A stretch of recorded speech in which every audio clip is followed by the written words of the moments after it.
Hey guys, welcome back to our new video. So on this video we are gonna look how we can connect your account to Singapore on Tool4seller app. For that, just open the Tool4seller app.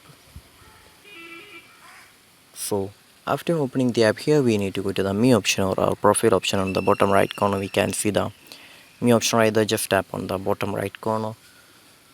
So when we reach here we just need to go to the manage marketplaces option. We can see the manage marketplaces option. Just tap on the manage marketplaces option.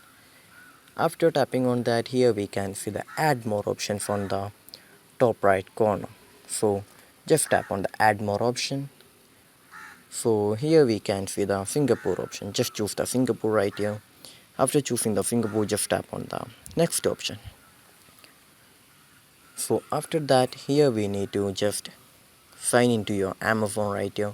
If you are new to Amazon, just we can create your account, new account right here, or we can just sign in. So after doing that, we can just connect your account to Singapore on Tool4seller app. So I hope this video was useful for you. So just do like, share, subscribe to our channel. Thank you and have a nice day.